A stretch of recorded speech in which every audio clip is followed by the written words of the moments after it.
thank you. And Mr. Mayor, if I can, I'd like to say, I've had the privilege to represent Iron Gate and Allegheny. Tonight is my colleague, Delegate Chris Head. Chris was a delegate with me in the legislature. He's been there about 12 years. I haven't been there 10, but Chris is now running for the Senate seat, and his Senate district will be my new district. I'll be in the 37th House district, and it'll be the same, Allegheny County, City of Covington. I'll have Craig County, all of Botetourt, and about 2/3 of Rockbridge. And Chris will have that, and it will include part of Roanoke County, all of Rockbridge, Augusta, City of Stanton, and City of Waynesboro. And he's a Republican candidate. He does have a Democratic opponent. I'll vote for him. I know that. I hope he wins. But I just wanted to personally introduce Chris myself as a colleague of mine. And we've sat side by side in the legislature, and we both live in Botetourt. He lived in the 17th House District, which is a little sliver of Botetourt. I totally discounted him there. I said I represent Botetourt. Nevertheless, he did. So Chris, Mr. Mayor, you mind if he says something? I do not. So I appreciate that, Terry. First of all, man, I hope y'all recognize what a great asset you've got in having Terry represent you in the House of Delegates. And not only can he knows local government because he served. How many years were you on Botetourt? I had 16 on the board, 4 on the planning commission. So 20 years in local government, and then the last 10 years in the House of Delegates with me, and that's just been remarkable. It brings an awful lot to the table. He also serves as chairman of the Transportation Committee, so all of the things that we're talking about here tonight is just right in his wheelhouse. And I can, as you know from the past and previous mayor, when he says he's going to get something done, he will absolutely get it done to localities if it's at all possible. We do have to operate, all of us, within the constraints of what the parameters of what those agencies are able to do, what the funding is there to be able to do, but it's very, very helpful for that. But as Terry said, we've worked together for the last 10 years since he's been in the House with me, and I've been privileged to serve in the House for 12 years. And I do always get introduced as the delegate from Botetourt along with Terry, but sometimes if we're sitting either side by side or right behind each other in previous years, that makes one of the two of us will jump a little bit when they call. I didn't push my button. That's not me. It's me, Terry. Now our seats are far enough apart, and after this next election, if I am afforded the opportunity to represent the area in the Senate, then we'll be in opposite chambers. But that will give this whole region, I think, some good, solid representation. I am a Georgia native. I've been living in Virginia for the last 34 years and living in this area for the last 27 years, and again serving in the House Delegates for the last 12. My wife and I own the offices of Home Instead in Roanoke and Lynchburg. We provide in-home care for senior adults. And that was really what got me running in the first place, was realizing that small businesses had an awful lot of obstacles with regulatory barriers that we needed to get out of the way so that we could function. And also seeing the plight of senior adults not being able to get the services and the care that they needed, and trying to work through that, making sure that that was taken care of. So those are the things that were my driving passions initially to get in. I have served in committees on commerce and energy, taking care of all of the things in the business sphere of things, and a large part of the insurance portion of things. I also serve on the Health, Welfare, and Institutions Committee right now, where I'm the vice chair of that committee, and we take care of all the health care. Again, anything having to do with the various agencies that are dealing with health and human services, all of that flows up through that committee. I also serve on the Committee on Privileges and Elections, which takes care of all of our election laws, and chair subcommittees there that take care of that. My subcommittee is taking care of both constitutional amendments and also the election laws, and once we got back in power in that, trying to make sure that we take some control and bring in some of the sanity that I think we began to lose in a couple of years when our party was not in control, trying to get some more sanity back in our election cycles with that, making sure that we maintain election integrity. And then Terry and I both serve on the Rules Committee right now. But that's what I'm doing now. Going into the Senate, committee assignments will be up for grabs. We don't know, but we're very, very hopeful. With redistricting, everything has changed, and all the districts were redrawn. I think if you look at them today now through a lens of just what does the district look like, it looks a lot better than it used to. The map drawers from the Supreme Court that ultimately drew these lines for us were given the mandate by the Virginia Supreme Court that they needed to make sure that the districts all had the same population, that they were compact and contiguous so that they weren't just in some crazy shape, that they were trying the best they could to keep together communities of interest so that everybody in the district, for the most part, was going to look at things the same way and be dealing with the same issues so that they were represented with somebody that was going to understand that area. And then the last thing that they threw in there was don't pay any attention to where incumbents currently live.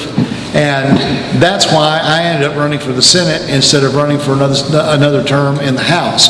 After 12 years, it would have been great to just stay on in the House. I've loved serving in the House of Delegates, and it's been a tremendous honor to be able to do that. But my district was broken into 5 pieces. And the only part of my old district that was part of the new district that I was living in was the precinct in Botetourt County where I lived. And it ended up pinning me in with Terry. And I certainly didn't want to be running against Terry. I didn't think that made any sense at all because Terry brings so much to the area. But it was an open Senate seat. And as Terry mentioned, it's the top half of Roanoke County, all of Botetourt, all of Craig, all of Allegheny and the city of Covington, all of Rockbridge, cities of Lexington and Buena Vista, about 25% of Augusta County, all of the city of Stanton, all of the city of Waynesboro. And so I overlay Terry's district in its entirety. I also overlay Delegate Ellen Campbell up in the top end of Rockbridge and Augusta County. All of her district is there. And then I have just a little bit of the seat that, the two other seats that are part of Roanoke County that cover that. So there's going to be a significant portion of I'll have 4 members of the House of Delegates that will be a part of this Senate district. The district currently is represented by 5 different senators. None of them lived in it. Part of it is currently represented by Senator Emmett Hanger, part of it by Senator Cree Deeds, part of it by Senator Steve Newman, part of it by Senator John Edwards, and part of it by Senator Dave Suderline. But none of them live in this district, and I did. And so I had several people encourage me to run. That's why I did, and I'm the Republican candidate. I'm from originally a little small town in Georgia, and I'm from the community I grew up in. It's a little place called Dry Pond. Iron Gate is a lot bigger than Dry Pond. You have streets and sidewalks. We didn't have any of those. We did have an awful lot of cows and pigs and chickens. And the pond used to be there, but it dried up a long time ago. So, but that ought to let you know sort of where I'm from and what kind of what my background is. Before I'm anything else too, I'm a Christian, a member of Bonsack Baptist Church down in Roanoke County, and been there for the last 27 years that we've been here. And just from a personal standpoint, my wife and I have been married for 34 years. We've got 3 kids. They are all grown and married, and we have 2 grandchildren. And it'll be a great honor to be able to serve you, and look forward to meeting all of you. And again, anything we can do to help get these things straightened out for you, we want to make sure you've got a vibrant community to live in. Thank you very much. Thank you. Just so you're aware, all the delegates, eyes of delegates are 100 of us, and we represent about 84,000, 85,000 people. There are 40 senators, so they represent around 220,000 people. So that's why the geography is what it is. Just thought I'd add that, Mr. Mayor. Thank you. Thank you for the time, Mr. Mayor. Thank you. Anybody have anything else? Did any of you have any questions for us? Chris or I would be happy to try to answer any question you may have, if there's anything you'd like to ask. And if we don't know, we'll try to make something up. That's what senators do. That's what delegates do. Of course, I learned that from Terry. Senator and I have to be honest. I mean, the sheriff and I have to be honest. Senators don't, so.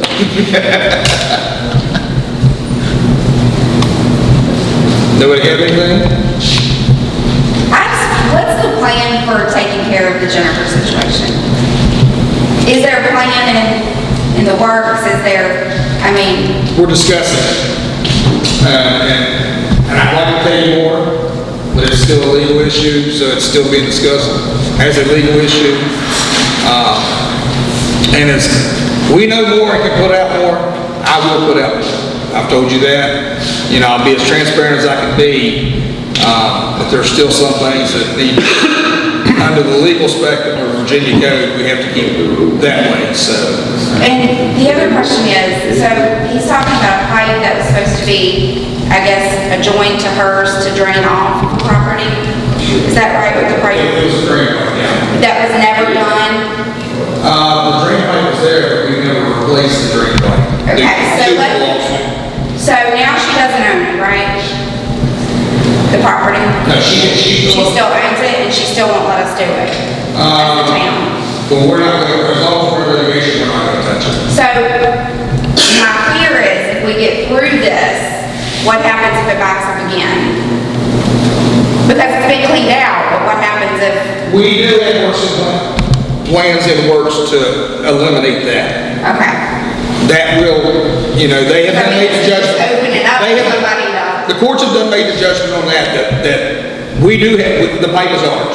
They've done told us the pipe is ours. Okay. We do have the right to go on her property and fix it.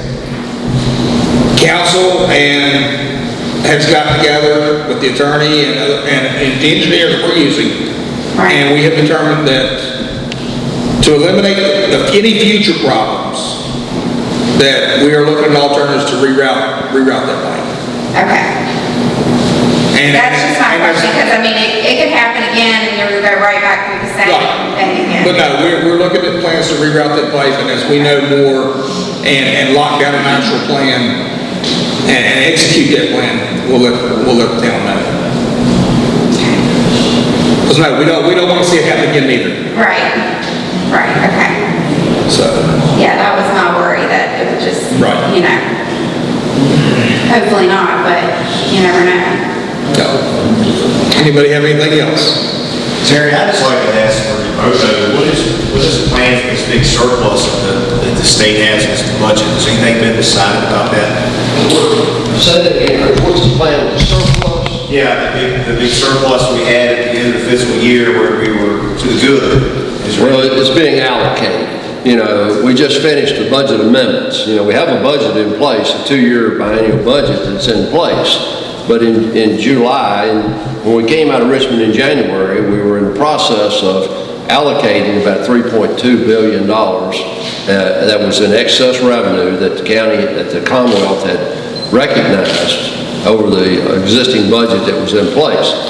So then that grew, and because we didn't get a budget, with the budget, I'm a budget conferee on the House side, just so you all are aware. I'm Vice Chairman of Appropriations. There's Chairman of Appropriations and there's Vice Chairman of Appropriations. I'm Vice Chairman. There are 4 Republicans, conferees, the Chairman, myself, and 2 other members, and then there are 2 Democrat conferees on the House side. There are about 9 conferees on the Senate side. So we meet, you know, the Senate has a budget, the House has a budget, and we try to bring those 2 budgets together and merge those into a budget, a document that we can take before both the House and the Senate as a body and vote on. So we were unable to do that. We just couldn't reach a compromise. And part of that problem that we couldn't reach a compromise was we're very concerned that those increased revenues that we've recognized are not going to be ongoing. You know, they're one-time revenues. A lot of them are federal dollars handed down through ARPA funds and CARES Act funds and things like that. So we were trying to get our counterparts to make sure that we spent those dollars in one-time allocations, something that was not going to be a reoccurring expense. Because if it's reoccurring, then we have to recognize revenues next year to pay for it, or we've got to raise taxes, or we have to eliminate it. So that's a very contagious situation that we were trying to work out, and We finally reached a compromise. I was in Richmond 4 days last week. I came out of Richmond 3 days actually. I came out of Richmond late Wednesday night because I had something in Botetourt on Thursday I had to do. But the document is being printed. You may have read, the governor had asked for about $1 billion in tax relief. The governor's getting, if you're a taxpayer in Virginia, if you're a single filer, you'll get $200 back. If you're a single individual, you'll get $200. If you're a married couple, you'll get $400 returned. That's about $900 million in return revenue. Pretty close to $1 billion right there. The military, it was publicized that the age limit on military is going to be taken away. We had an age limit before, and I think it was 55. That's going to be removed. And then the credits up to a $40,000 tax break for the military. That's on $10,000 a year increments is still in place.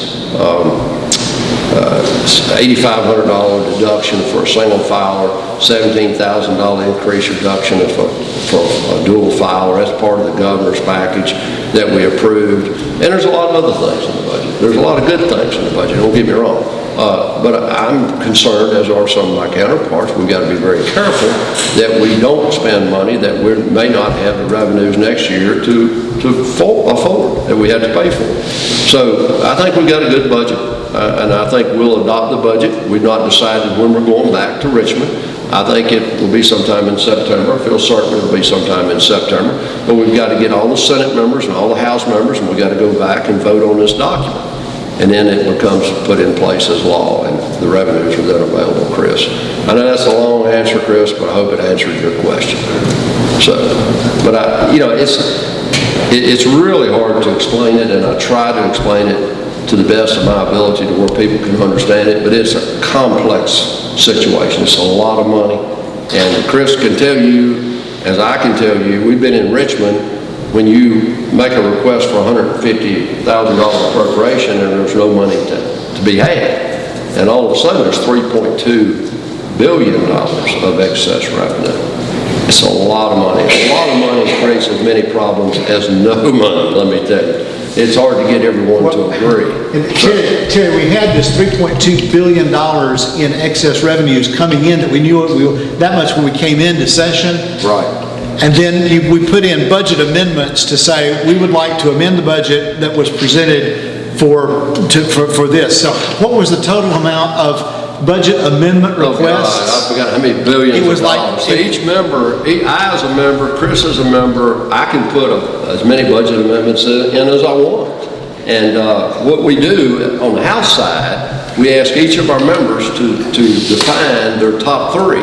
One member put in $6 billion worth of requests.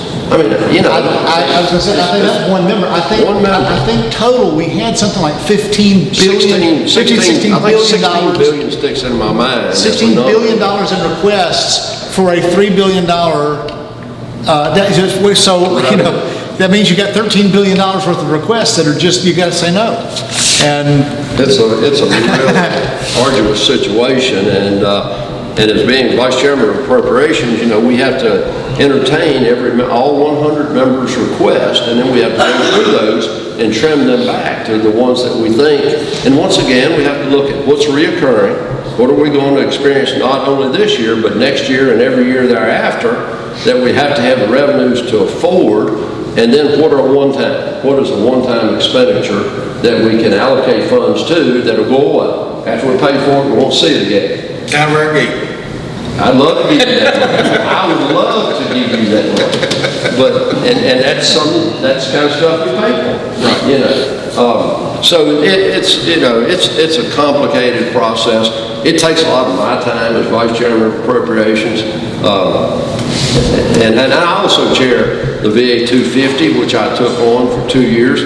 I want to tell you a little, the VA 250 is a celebration that the nation is going to take place on July the 4th, 2026. The nation, the United States of America, will be 250 years old. That's a semi-quincentennial of the nation. And Virginia, we plan to lead that celebration. We're in the process. We held an event in Williamsburg on March the 12th. I chair that committee. We had 32 states in attendance. We have about 390 localities there. Allegheny County will adopt a resolution, and that resolution will give the town of Iron Gate and Clifton Forge and Covington and the city of Allegheny County the opportunity to apply for a grant for fireworks or any kind of celebration you want to have. And I hope you will, because the nation will be 250 years old. It'll be a great opportunity. So, I chair that. It's taking a lot of my time because we're trying to raise a lot of volunteer donation contributions.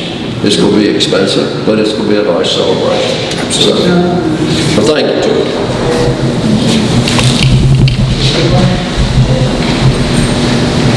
Brian, you okay? Yeah. Hi, buddy.